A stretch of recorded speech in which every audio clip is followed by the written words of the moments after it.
Welcome back, everybody. My name is Rodrigo.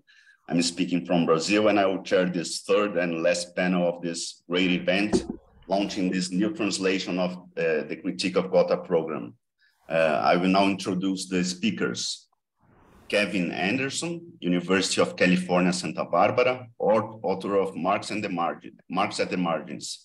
Heather Brown, Westfield State University, author of Marx on Gender and the Family. Lyndon Porter, Black student activist and writer, California, US. Andrés Magón Marmol, Chicaninho Marxist communitarian organizer, California, US. Each speaker, as it has been done, will have 15 minutes, and after all, we are going to open for discussion.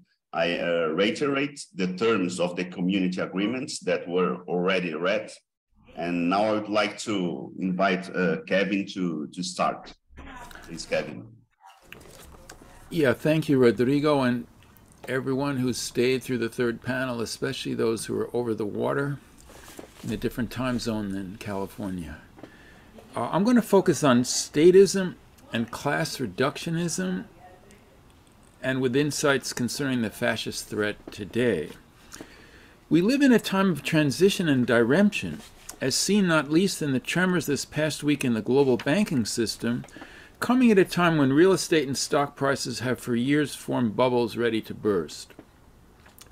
For as Marx and Engels intone in the manifesto, capitalism is a system in which nothing is permanent, where all that is solid melts into air. If that were not enough, we also face the effects of COVID and the concomitant possibility of a future and deadlier epidemic, and the accelerating climate emergency. On top of all that, we confront Putin's imperialist Ukraine war, which carries with it the threat of nuclear confrontation with the U.S. imperialism, while we also face a global fascist threat, not least in the United States. Thus, we live in a time of transition, but toward what? Ever since Margaret Thatcher put forth, and actually I'm using this adjective, it's different than what I had in my draft, based on the presentation by Esther, put forth the demonically brilliant bourgeois slogan, "There is no alternative," which she articulated around the time of the collapse of the Soviet Union. The global left has lost much of an earlier sensibility in which China and other places were put forth, however wrongly, as viable alternatives to capitalism. In those days, the genuine Marxists, including the Marxist-Humanists, could say that we were also Marxists but were opposed to those models. But such a stance was in a way dependent, at least rhetorically, on being able to say we were Marxists but that we were humanist, anti-Stalinist, anti-statist, etc. And even though the Stalinist mentality has continued and practices have continued in new forms, it has become harder to employ such arguments since 1989. To most people nowadays, including those on the left, it is easier to foresee capitalism collapse into chaos or violent civil war, a Blade Runner type society, than to see a socialist humanist future as a concrete possibility. This is obviously a theoretical problem for Marxism or any revolutionary tendency, but it is also a practical problem. As the young Marx famously intoned, material force must be overthrown by material force, but theory also becomes a material force as soon as it has gripped the masses. But what if no such theory existed yet, i.e. before Marx? This was the situation of the French textile workers in the 1830s in Lyon. As the existentialist Jean-Paul Sartre once described, they went on strike, they overthrew the local factory owners, but, as he put it, they do not know what to do with their victory. They return home, and the regular army has no trouble taking them by surprise. This is because, and while he's a philosopher, he exaggerates, and it's a little one-sided, but I think it still is a real important point. It is necessary to reverse the common opinion and acknowledge that it is not the harshness of the situation or the sufferings it imposes that lead people to conceive of another state of affairs in which things would be better for everybody. Instead, it is from the day that we are able to conceive of another state of affairs that a new light is cast on our troubles and our suffering, and we decide they are unbearable. I'm sad to say that this is what is lacking again today, even as we have over the last 2 decades experienced unending uprisings and revolutions from Egypt to Occupy Wall Street and from Iran to Peru and the global movement for Black lives. Of course there has been some discussion in the new society, but it has paled in the face of the practical problems of survival, of the need to protect democracy, and so forth. But is that really so practical in the end to stick to those things? Today's conference, which is not an academic meeting closed off to the public and limited to those with PhDs, and especially not in this session, but a gathering of workers and intellectuals, of authors and translators with activists, is in a way a long argument for the practicality of philosophy, of theory, specifically of Marx's concept of the nature of the new society that we hope can emerge out of the oppression and chaos of the shaky capitalist system of the year 2023. With all this in mind, let me make a few comments about our new edition of Critique of the Gotha Program, for which I've been proud to have been a co-translator. In both of Marx's 2 phases of communism, as outlined in the critique, the state has already completely disappeared. Other than in a brief paragraph on the transitional society, the state is not even mentioned in any way, in any but a negative sense, in the entire critique. In his principal reference to the state under communism, or rather the lack thereof, Marx writes, "What transformation will the body politic undergo in a communist society? In other words, what social functions analogous to present state functions will remain at that juncture?" Here Marx speaks of functions analogous to those of the state, but not to the existence of the state as such under communism. He does so after having discussed the 2 phases of communism. Getting this passage right is one of the achievements of our new translation, first discovered by Hudis in the course of writing his introduction. Here our new translation overturns earlier ones that rendered Staatswesen incorrectly as state, and thus smuggled the state back into Marx's first phase of communism. As we indicate in the translator's note to the new edition, all previous English translations have rendered this word as state here and in the next sentence. However, the actual word Marx uses, Staatswesen, not Staat, refers to something far less definite, to the body politic, the political body of society, as we have rendered it here. Staatswesen could also be translated as state functions, or very literally as essence underlying nature of the state. In any case, it is something less definite or specific than state. What are these functions analogous to present-day state functions, but not the same thing as under the state?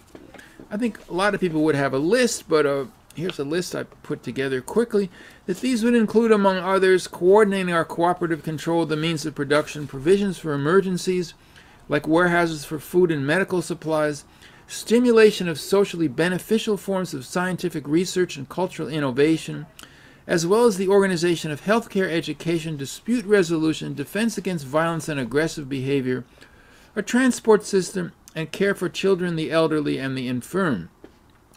But communist society would not need a state apparatus to carry these out. Marx even objects to education under state administration as an immediate goal we should fight for under capitalism. He writes, "Elementary education by the state," here quoting the Gotha Program, "is altogether objectionable, defining by a general law the expenditures on the elementary schools, the qualifications of the teaching staff, the branches of instruction, etc., and, as is done in the United States, supervising the fulfillment of these legal specifications by state inspectors," not the way Ron DeSantis is doing it, "is a very different thing from appointing the state as the educator of the people. Government and church should instead be equally excluded from any influence on the schools."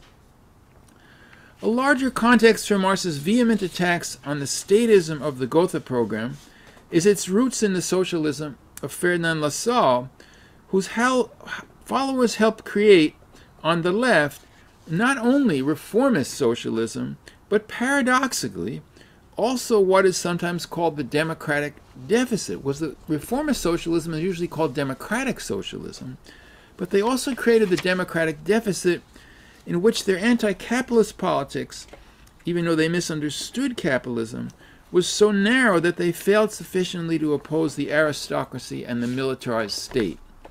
One of these organizational political issues concerned the state and the landowning classes of the time.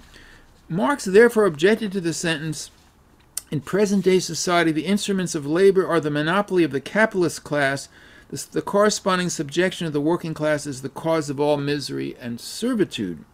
He responds, "In present-day society, the instruments of labor are the monopoly of the landowners. The monopoly of property and land is the very basis of the monopoly of capital and the capitalist."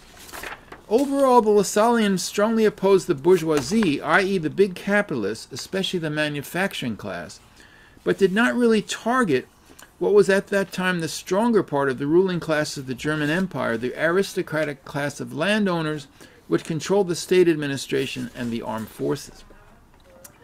In this light, Marx also singles out the importance of fighting for and within the democratic republic for the emancipation of labor, despite the limits of that same democratic republic, terming the democratic republic the last form of the state in bourgeois society that the class struggle has to be fought out to a conclusion.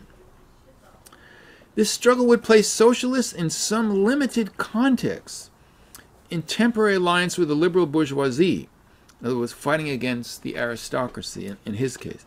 Today, one of these contexts, a different one, but with some parallels, is the struggle against the fascist threat represented by Trumpism inside the United States, as in the January 6th coup attempt. Another is the struggle by Ukraine to preserve its democratic republic and its national independence in the face of invasion by an imperialist power seeking to impose an authoritarian and increasingly fascist political system.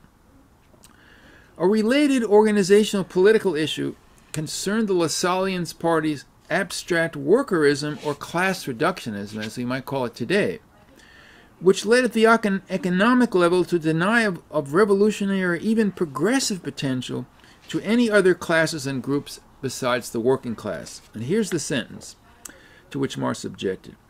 "The emancipation of labor must be the work of the working class, in relation to which all other classes are only one reactionary mass." This notorious slogan was not only simplistic and sociologically incorrect, it was and has been extremely damaging to the cause of socialism ever since. Marx strongly opposes this kind of politics which he calls sectarianism. Did we proclaim to the artisans, small manufacturers, etc., and peasants during the last elections, in relation to us, you, together with the bourgeoisie and feudal lords, form one reactionary mass? Thus, he is attacking not only the Lassalleans' reformism and statist opportunism, which is what a lot of the talks have focused on today, but also he's critiquing a narrow workerism as a form of sectarianism. So he's doing both. This critique of narrow workerism is important for two reasons. First, it shows that Marx wanted the firmest communist principles for the revolutionary organization, while at the same time refusing to limit its social base to the working class alone. Marx's wider view opens the possibility of communists working alongside movements against oppression based upon race, gender, or sexuality, without giving up their revolutionary communist internationalist principles. Second, Marx's critique cuts against those who would say that there is no difference between a democratic republic, even one led by neoliberals, and fascism. This latter position is sometimes called accelerationism, when it degenerates into leftist support or indifference to Trumpism, Bolsonarism, etc. Now, despite what a lot of people think, this argument did not actually originate with Stalin or his faction in the 1920s, even though Stalin was the one who made it infamous by imposing it on the German Communist Party, ordering it not to form a united front against Nazism, and thus playing no small role in Hitler's coming to power. In fact, this kind of accelerationism originates elsewhere on the far left, among people who were genuine revolutionaries like us, albeit misguided ones. The first one of these I'm aware of, way before Stalin said anything of the kind, was the Italian communist Amedeo Bordiga, who stated as early as 1922 at a Comintern Congress that Mussolini's fascist takeover that very year was still no reason to form a united front with the reformist socialists. Bordiga said that this is because under Mussolini, quote, this is an actual quote, we will now be able to work better than was the case before. And this, Bordiga held, was because, quote, the deceptive decrees of the democratic system, which was only a sham for exploiting the workers, had now been unmasked. 1922, Bordiga, a real revolutionary. You can't get more anti-capitalist, more revolutionary than Amadeo Bordiga. Never betrayed. Taking all this together, we can say that Marx's critique of the Gotha program bequeaths to us important lessons, though by no means a finished theory, on both the alternative to capitalism and the organizational strategic forms needed to move toward that alternative as we struggle for a new humanist society from inside the capitalist system. And I've only touched on a couple of those, obviously, in my talk, but a lot of other things have already been covered. When examined closely, these lessons from Marx cut against the grain of much of the theory and practice of socialism and communism over the past 150 years. But given their failings and the immense challenges facing us today that demand a total rethinking of our premises, it behooves us to go back to the root, to Marx himself. That is what we have tried to do and put forward with our new edition of the Critique of the Gotha Program. Thank you.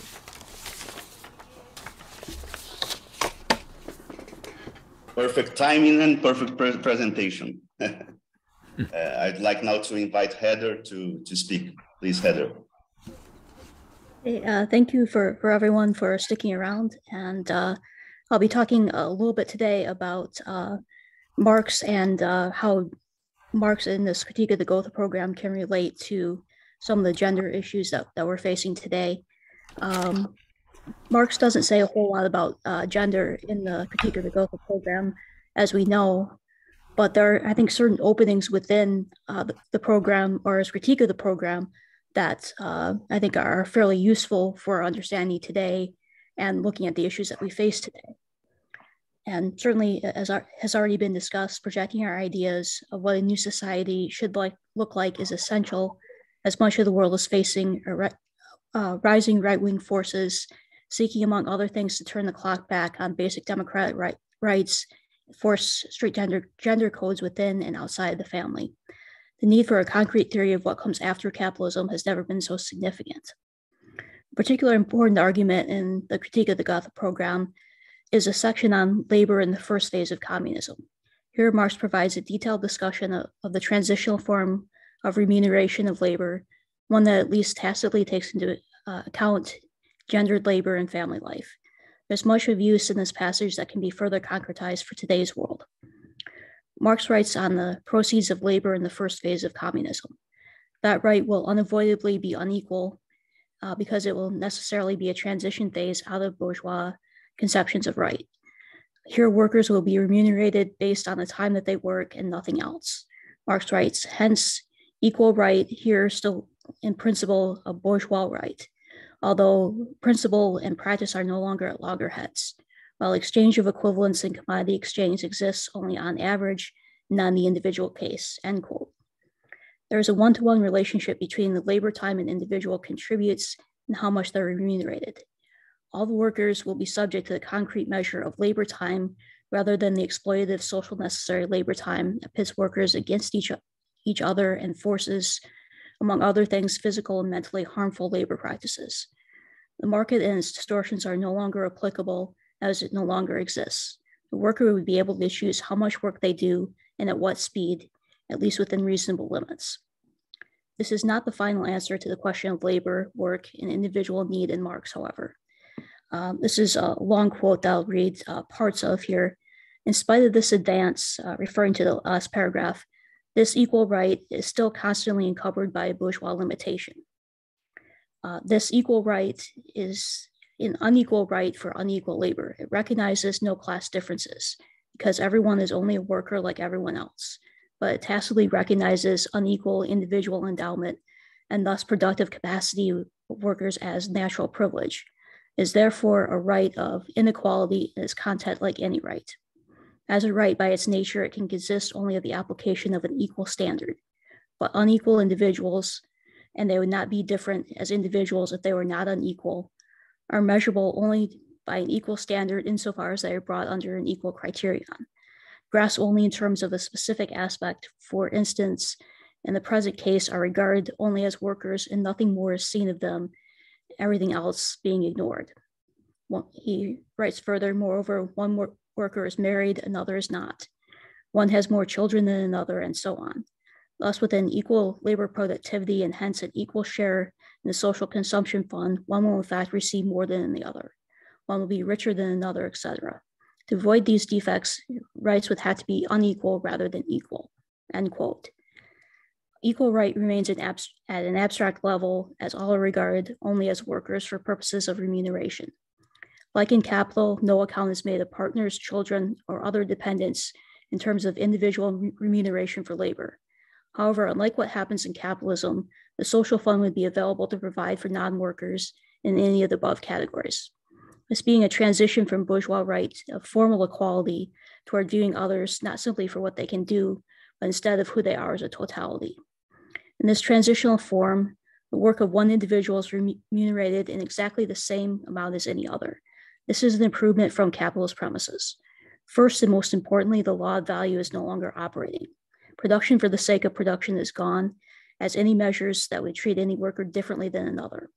Marx points to class and ability here, but just as significant would be the efforts to remove gender and racial distinctions from labor. With all workers being remunerated equally based on labor time and society working towards equal social validation of traditionally women's work, caring labor would be more equally shared by all groups in society. Right along with his earlier comments on a reserve fund for things like healthcare and those unable to work, this passage seems to point in the direction of societal support for families rather than leaving this up to individuals to care only for their own children. Here, the bourgeois idea of the abstract worker is seen for the contradiction that it is. Workers are individuals with very different talents and are in reality quite unequal. Because of the metrics used under capitalism, was formal equality turns quickly into inequality because no worker is concretely equal to another. Communal institutions in a new society could not be based on the abstractions of capitalism, but would have to be very concrete in terms of thinking through uses of things like the communal social fund. For labor remuneration itself, the concrete notion of actual labor time would be the metric used to begin with. Communal fund could begin to deal with the inequalities that result from this. This may also be just as significant for the abstract individual outside of the workforce, where there's still that measure of sort of productivity of the individual for capital. For example, there's much discussion of transgender women participating in women's sports. In the US, so far, 18 states have passed bans on these women participating in women's sports, and the US House of Representatives Committee on Education and Workforce just approved a similar bill. While the latter is unlikely to become law, it still speaks of the mood of Republican legislators and many in the US. While full discussion of this important issue is not possible here, Marx's understanding of the relationship between the abstracted individual under capitalism and their quote unquote worth to society points to a way to begin understanding and responding to this issue. Leaving aside the often specious arguments surrounding the athletic ability of those born male and those born female, for example, few men could compete at the level of WNBA players or the US women's soccer team, and the same is true of non-professional athletes as well. Marx in the above paragraph gets into the messy nature of reality, where inequality among individuals is natural, but not necessarily oppressive. Once individuals are not just valued for their ability to be productive, in the sense of being a star player, or at a more abstract level on gender, being part of a quote unquote productive family relationship, but are seen for the individuality and as whole human beings, the role of transgender athletes and individuals can be thought of on new grounds outside of the relations that are quote unquote productive for capital. Marx says he focuses on natural inequality versus the false inequality of liberalism that abstracts nearly all elements of the person in order to get to political equality, begins to posit a society where the oppressive relations of inequality can disappear and the individual is free to explore their humanity as they choose. It's only when someone is valued primarily for their worth in a very narrow sense that this inequality can lead to oppression. Seeing the human being as a multidimensional person, not just as a productive being, means reintegrating the whole person, ending of dehumanization that separates us all. Second, particularly important for today's world where abortion rights are on the chopping block in the US and fascistic forces take back any and all the wins of women's rights and LGBTQ plus movements, Marx seems to point to choice as a major aspect of families. He writes, one worker is married, another is not, one has more children than another, as the quote goes, and I already talked about a little bit earlier on. Marx was likely writing with more Victorian ideas about gender and sexuality, but we need not follow him and instead can point to the possibilities under communism for choice when and if individuals want to start or grow a family and what the family would look like. Marx continues this point when he writes towards the end of the critique that, quote, everyone should be able to attend to his religious as well as bodily needs without the police sticking their noses in, end quote. This is extremely relevant today, as, for example, the US Supreme Court has now paved the way for draconian anti-abortion laws, and Justice Thomas's concurring opinion points to the possibility of overturning the other legal arguments that have relied on constitutional protection of privacy, including the right to contraception, the right to privacy in intimate relationships, and same-sex marriage. Certainly, the issue of control over one's body is also being fought for the LGBTQ plus community on grounds of transgender rights and the right to express oneself in a gendered or non-gendered way of their choosing against the right which seeks to police the most intimate areas of people's lives. In the 1844 manuscripts, Marx takes up an extremely brief and abstract way the progression of gender relations and how it illustrates progress toward the fully developed human. He writes, the immediate, natural, necessary relation of human being to human being is also the relation of man to woman. In this natural species relationship, man's relation to nature is directly his relation to man, and his relation to man is directly his relation to nature, and to his own natural function. Thus, this relation is sensuously reviewed, reduced to an observable fact, the extent to which human nature has become nature for him. From this relationship, man's whole level of development can be assessed. It follows from the character of this relationship how far man has become and has understood himself as a species being, a human being. The relation of man to woman is the most natural relation of human being to human being. It indicates, therefore, how far man's natural behavior has become human, how far his human essence has also become a natural essence for him, how far his nature has become nature for him. It shows how far man's needs have become human needs, and consequently, how far the other person as a person has become one of his needs, and to what extent he and his individual existence at the same time a social being, end quote. A particular note here is how Marx moves from the abstract individual, the unmediated natural human being, or human understanding of species being, where survival and thus reproduction is a primary link between individuals, to the concrete universal, where every human being is, regardless of gender and sexuality, are both beings for themselves and for others, i.e. the individual is valued both in terms of who they are and what they can become, as well as being a representative of the species being for others. As reproduction loses some of its importance in human relations, it becomes one of a much larger set of essential human relationships. The need for conforming to societal expectations of gender, consequently, also lose much of its importance.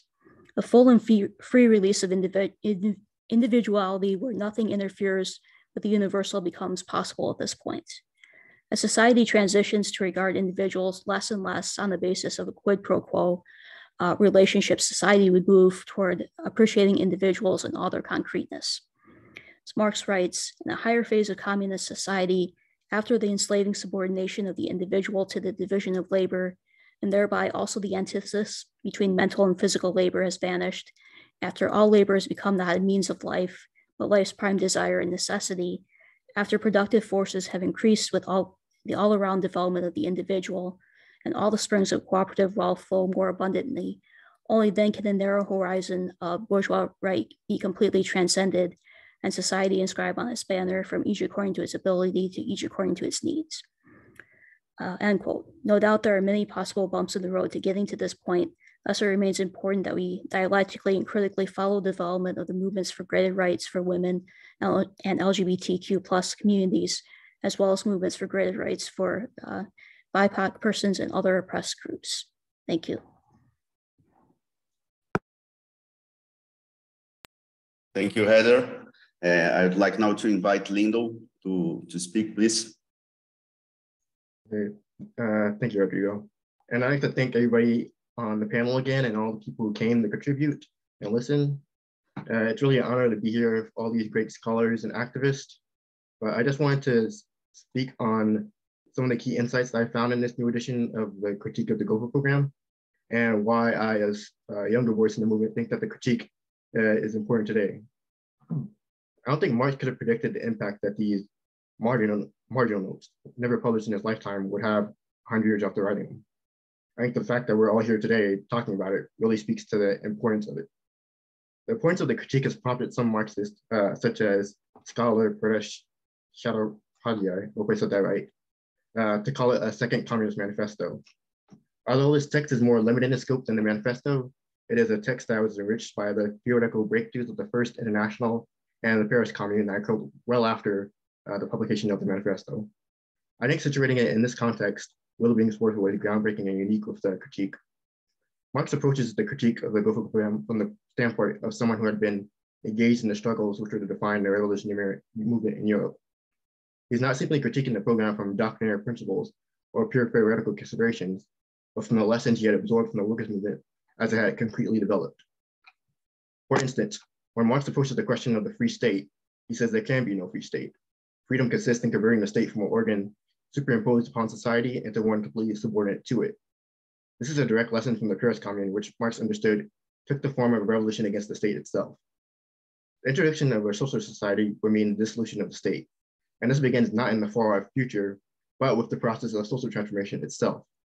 In the process of transforming society, the state, which Marx says has its basis in the existing forms of society, cannot remain unchanged. This connection to the Paris Commune is even more clear in Engels' letter to Bell in 1875, where he made his own critique of the Workers' Party program and declared, all palaver about the state ought to be dropped, especially after the Commune, which had ceased to be a state in the true sense of the term. Marx and Engels had made the critique of the state a central part of their theory in their early works, but after the publication of the manifesto, the critique of the state had gained a new emphasis. The class struggles that had ensued since the publication of the manifesto, with the Paris Commune being the most important, have become concretized in this theoretical work. We know how influential the Paris Commune was because it caused Marx and Engels to write a new preface to the manifesto in 1872, where they included this famous phrase, quote, "One thing was proven by the Paris Commune, that working class cannot simply lay hold of ready-made state machinery and wield it for its own purposes," end quote. The importance of the Paris Commune was that it had shown the revolution direction the working class movement had taken, distinct from all liberal democratic revolutions before it. It is not so much that Marx and Engels' approach to the state in the manifesto was completely wrong, but that decades earlier, they could not have anticipated what the seizure of political power by the workers would actually look like. Their theory was an expression of the movement they saw unfolding, and therefore, they felt the need to revisit the earlier work and write this new preface that clarified their position on the state as inspired by the revolution developments in the movement. These important insights on the state and revolution learned from the experience of the Paris Commune I see as central in his thinking in the Gotha critique. But these are also insights that have been lost in many readings of the critique. For many Marxists, the state is, as a political apparatus, is seen as this necessary evil that we must put up with for so many years and can only hope to get rid of in some grand final act. There are even those who interpret Marx's statements in the critique as admitting to the existence of some kind of limited state in the lower phase communism. But as others have touched on this panel, Marx makes clear in the critique that the state must die out under the dictatorship of the proletariat before giving way to a socialist order. From the very moment transformation begins, the state must become subordinate to the organized power of the workers. We could put it in terms that many socialists prefer and say that the state begins withering away once the rule of capital is overthrown. And also in the critique, Marx asserts that all existing states share the same essential characteristics insofar as their basis is modern bourgeois society. When Marx asks, what transformation will the state undergo in communist society, he does not talk of the political state proper, of communist society, but of the future Staatswesen, a German term which a new edition translates as body politic. Marx contrasts the present-day body politic with the future body politic of communist society. Under communism, whether lower or higher phase, the state cannot exist in any form. What remained is not the state itself, but only social functions that will be carried out in a different manner under a different body politic. Another issue found in readings of the critique is the notion that Marx's conception of lower phase communism revolves primarily around remuneration by labor time. There was a phrase popular among the Bolsheviks, from each according to his ability to each according to his work, which is of course a rephrasing of the phrase in the critique, from each according to his ability to each according to his need. The implication being that under lower phase communism, needs cannot be fulfilled unconditionally, and one will receive only what they earn through work. This was seen in line with passages concerning lower phase communism and labor certificates that Marx puts forward in the critique. But this formulation and similar formulations are very narrow and does not capture the essence of communism that Marx develops in the critique. Focusing on remuneration by labor time overlooks the fact that even in a lower phase, Marx emphasizes that it will be a society characterized by needs-based production and distribution, departing fully from the value-based production of capitalism. As he states, one part of the social product intended for consumption will have to be used for common satisfaction of needs, such as schools, health services, etc. Of course, Marx acknowledges that a part of the total labor product will have to be used to maintain these services. But notice, he makes no implication that one's satisfaction of these common needs will be tied to one's labor contribution. One can rightfully assume that how long one works will not be a determining factor for the education or the healthcare one receives. As he says, further down, what the producer is deprived of in his capacity as a private individual benefits him indirectly or indirectly in his capacity as a member of society. Again, Marx makes no stipulation that these benefits will be given based on labor contribution. Each member of society, regardless of the amount of their contribution, will be able to benefit fully from these social services. And this is a really revolutionary thing to consider. Access to things like healthcare and housing is a big factor in people's lives. And advocacy for universal healthcare and housing for all has been a mainstay of almost all leftist movements in the past century. If these things are freely accessible to all from the outset, then Marx makes the case that a large portion of social life under lower phase communism will not be regulated by labor time, but by social need. It is fair to say that even in the lower phase, human need plays a bigger role than contribution in the form of labor time alone. Communism for Marx does not consist in simply placing the system of wage labor with a system of remuneration based on labor time. Overcoming value production requires the creation of society based on free association, wherein needs can be satisfied in a directly social manner. One cannot imagine that any society that could be properly called communist would allow how much one works to be the decisive factor for whether one receives medical treatment or whether one has adequate housing. Marx's focus on labor time under the lower phase is not to place actual labor time as the most important factor, but to demonstrate that labor time will become a tool in the hands of society that consciously produces its conditions of existence, so that production and distribution can be rationally planned. Marx does not propose a system of labor certificates as a strictly guideline to be followed. How labor time will be distributed and the specific role it will play in planning will be best decided by the future society. We can imagine how much differently such a system could be implemented today with the technology available. The system of labor certificates that Marx proposes is just one way he imagines the future society will handle the distribution of labor time, but it too is to be overcome. Already in his vision of lower phase communism, Marx proposes a society free of value, state, and class antagonism. A society that's light years ahead of our present society in terms of productive and social relations.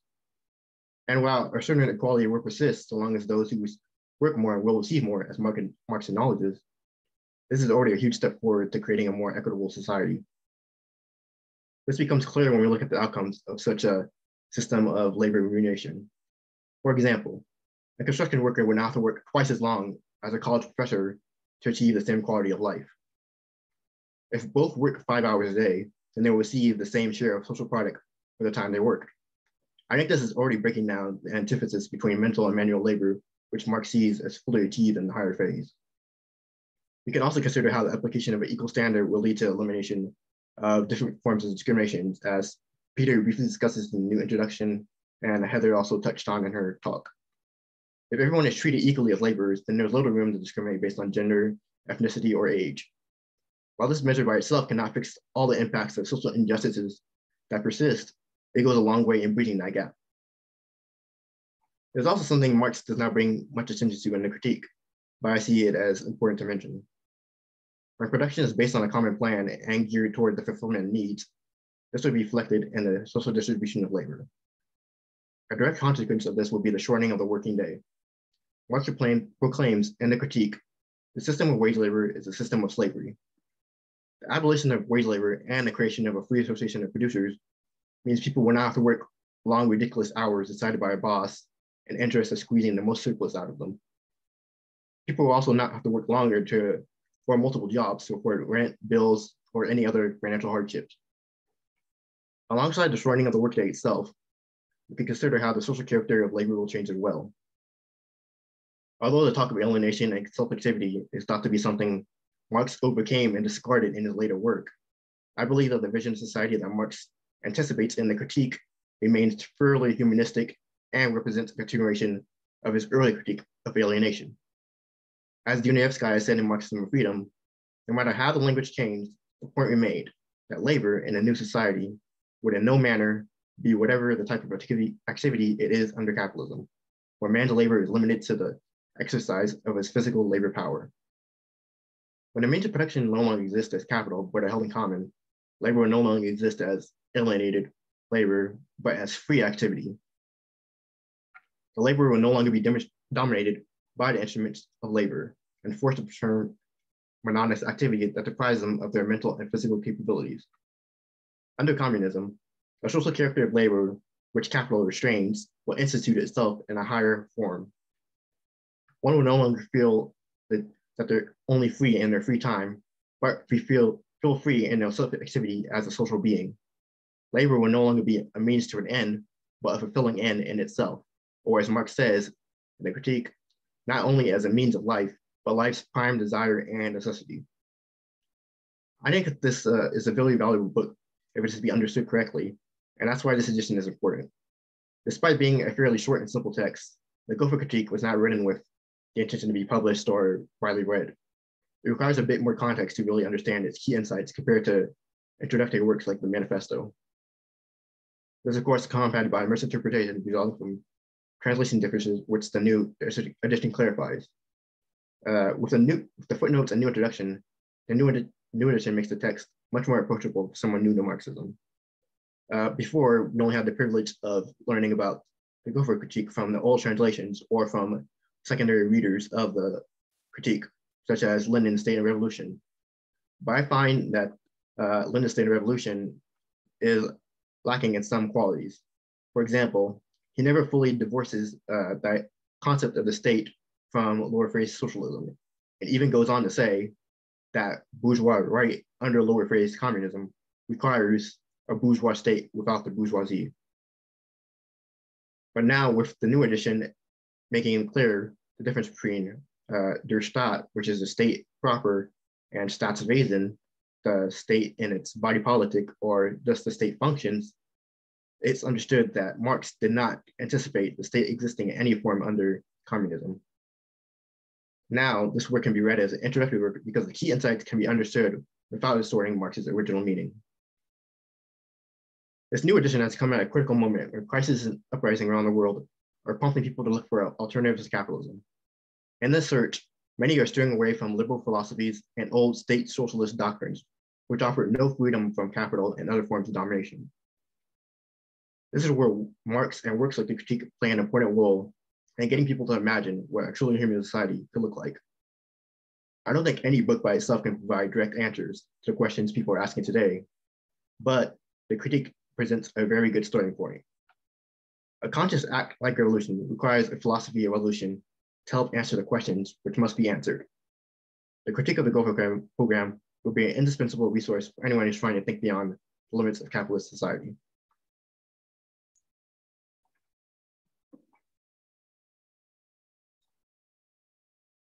Thank you very much, Lyndon. I will now invite Andres to speak, please. Yeah, your mic is off. Can you hear me okay now? Yeah. Okay. Thank you for giving me this opportunity to take the floor.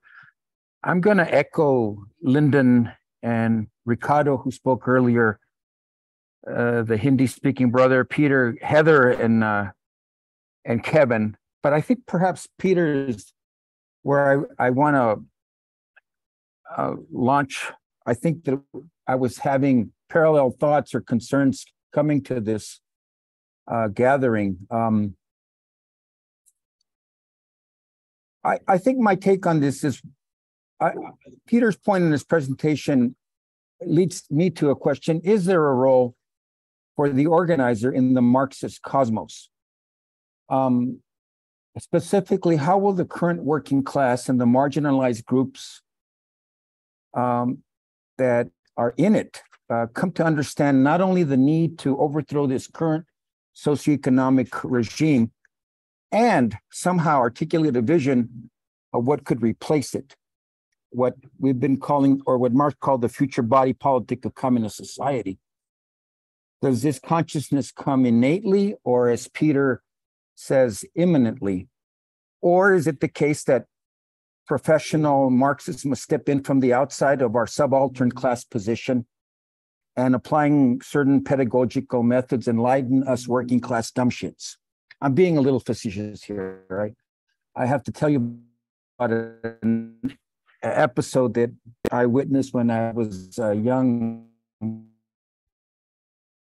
man. I come from a working class background, and I was part of an activist group of young Chicano Mexican Americans, and the university students would come down. At the time, the Little Red Book of Mao was all the fad, and they would come to our organization and tell us what we needed to do. And I remember one day, a ex-Vietnam paratrooper grabbed one of these fellows and said, "We're sick and tired of you coming down here." Grabbed him by the collar. I recall the shirt ripping, and took him outside and punched him for a while. Now I stand in between that because I'm sort of an autodidact, but I think that this is where we are at this point. Is like, given the class where it stands now, how is it reached? I'm gonna go on a different tangent here.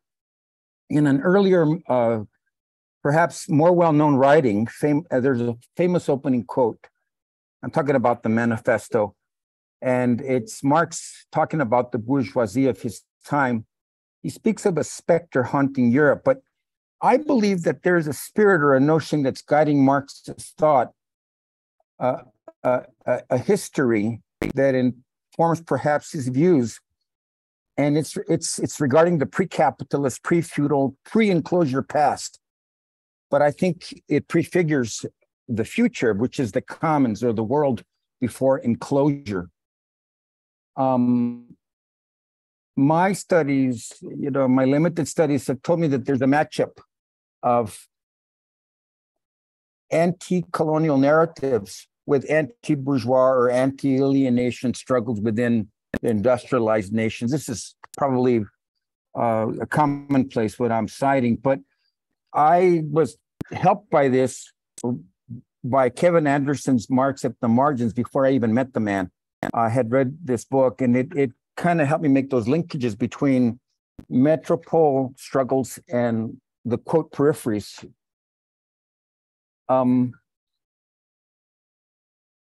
I know that there are North American antecedents or counterparts. The 1680 Pueblo Revolt, where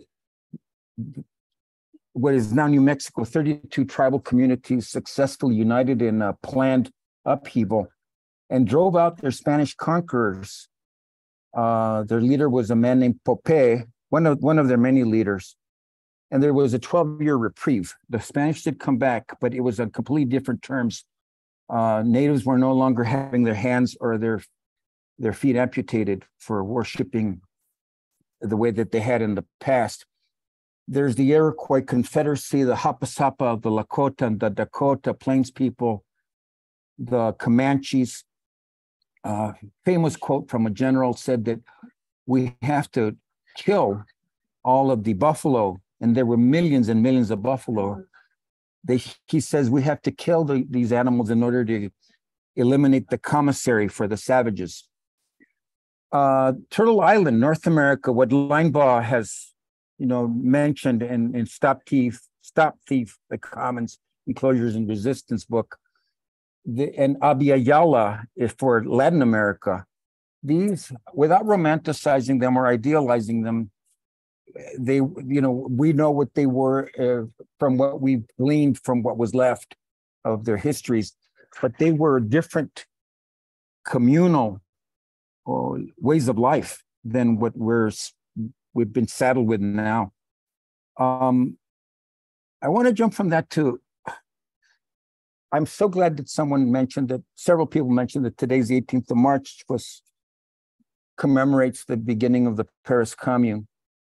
And I think a few people have, as he did, he highlighted the Commune as being perhaps the model.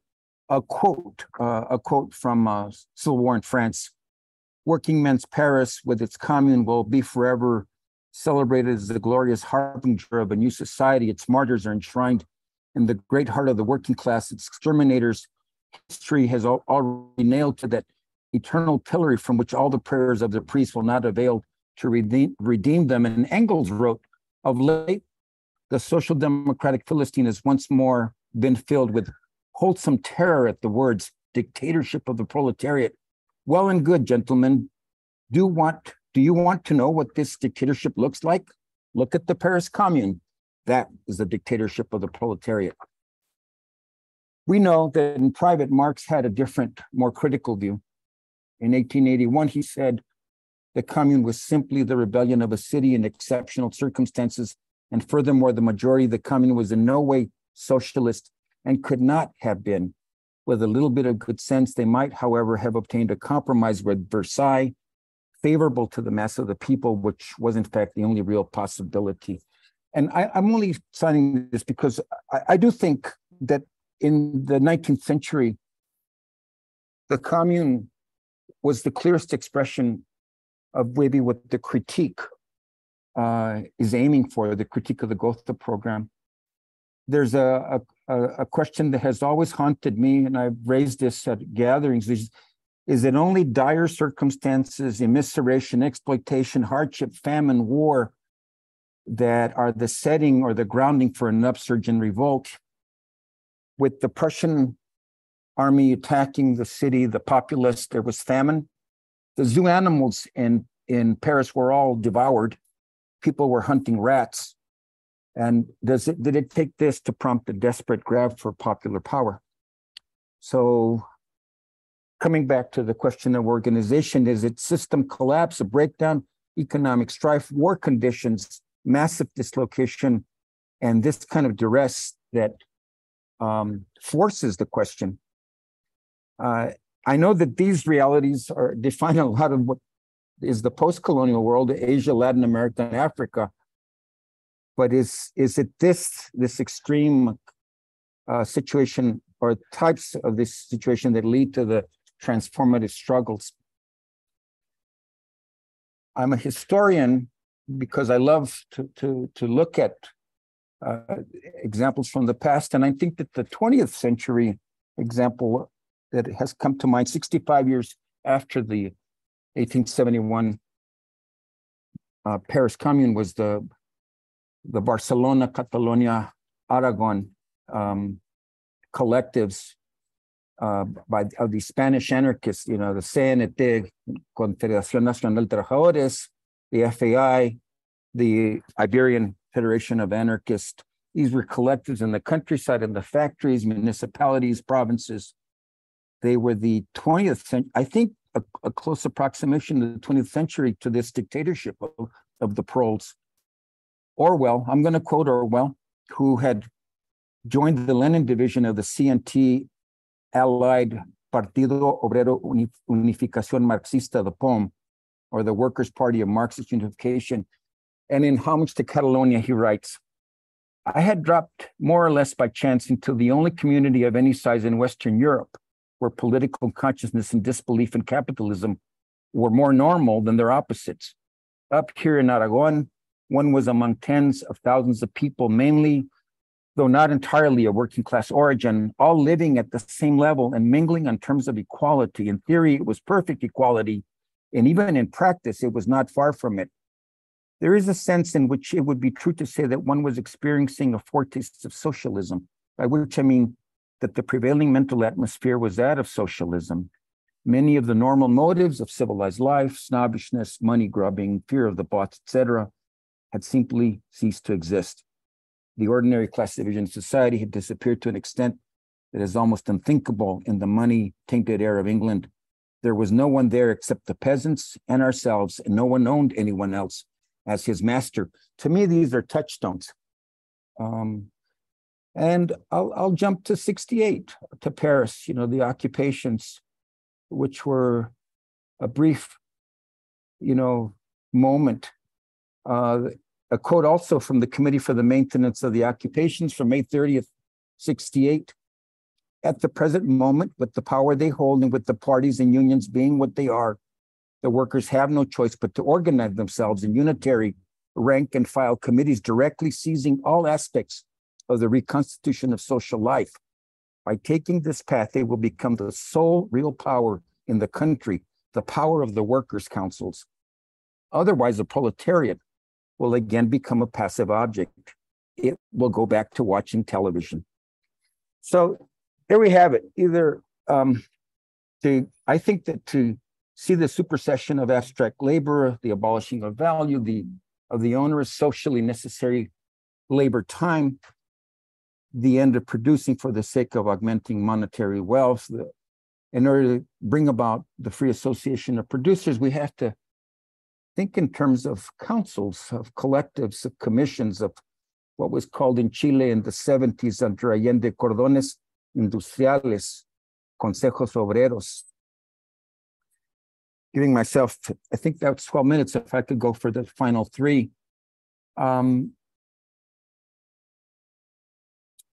I confess that in the current 21st century moment, I'm a bit of an agnostic on the dialectic. If in the past conditions under the capitalist order had created its own gravediggers, the ones who would hang the last bourgeois with the rope that had sold them, now it is less clear who will be the agents of the needed social change. Coming back to Peter Hudis' idea of the organizer, of late, I've been considering a falling tree metaphor. The landscapers, when someone has a home and they have an old tree, it's about to fall, they hire a landscaper.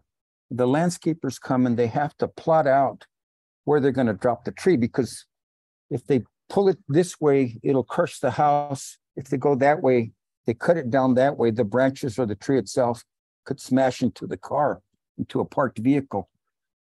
So in the process of global climate disasters, market collapse, economic cataclysms, or system breakdown, perhaps our role is to guide the falling limbs so that our communities are not crushed or destroyed any further. I'm just going to say one thing on a personal note.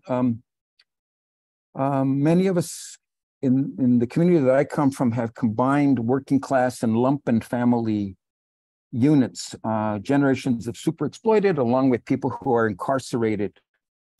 So this mixed and deeply distressed sort of arrangement causes people to fill the Sunday morning Christian evangelical supply dens of the opiate of the masses.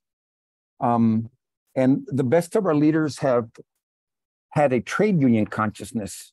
My direct mentor when I was a young adult was Dolores Huerta, a powerful co-founder of the United Farm Workers Union and a very progressive liberal. But not many articulated a maximalist aim of what we're talking about here, the non-alienated forms that Marx is staking out in the critique, and that I thank Peter Hudis and Kevin for having elucidated in this publication. But I'm wondering how we adapt a relevant course of study for the populations. I'm going to cite an old school movie, 1993, It's very popular in the, I'll end with this, in the Chicano world. It was called The Blood In, Blood Out, Bound by Honor, 1993 drama about inmates, Black and brown inmates trying to unify. There's a moment there where the leader of the Chicano inmates is reading a book, and if you glance away, you miss it. He's reading The Wretched of the Earth by Frantz Fanon. If I had had more time, I would have gone into the impact that a visionary like that had on our community, along with Marx. Thank you very much. Thank you a lot, Andres. I'd like to